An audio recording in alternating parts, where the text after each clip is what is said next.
Well, Morgan Stanley CEO James Gorman announcing today he plans to step down from his role leading the firm within the next year. Yahoo Finance's David Hollerith is following the story for us, and he joins us now. David, how do we look at this in the context of the other banks? James Gorman's been there for a long time. What does the succession plan look like? Yeah, Kiko. So this has been talked about for a while now, and they mentioned Gorman mentioned on the call today that there are three planned potential CEO incumbents who are all internal employees.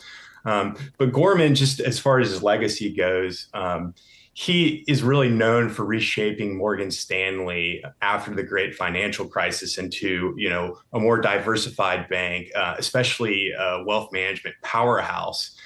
He led the bank's acquisition for most of Smith and Barney, which was sold by, at the time, a cash-strapped Citigroup in 2009.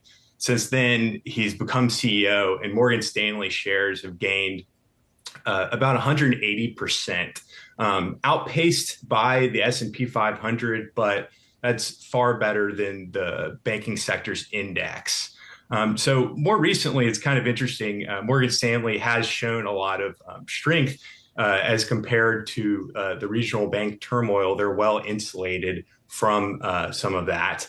And as part of that, Morgan Stanley was a part of the rescue effort to First Republic Bank. And they contributed $2.5 billion to that effort. And while the rescue didn't change First Republic's fate, Gorman did say in April that Morgan Stanley was seen as part of the problems in 2008. And 14 years later, he was very gratified to have the bank be seen as part of the solution. Yeah, certainly a number of changes under Gorman over the last decade plus here. David, this is not the only executive shakeup that we're seeing play out on Wall Street today. Another new chief executive at Lazard. What are we learning? Yeah, this happened actually yesterday.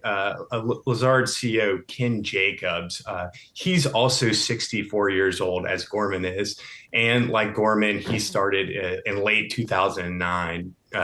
Gorman started in early 2010, same period, though.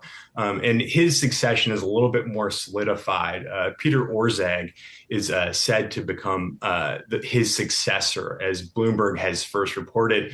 But the succession topic obviously kind of brings back the largest bank back into the spotlight, JP Morgan, which is going to have an investor day on Monday.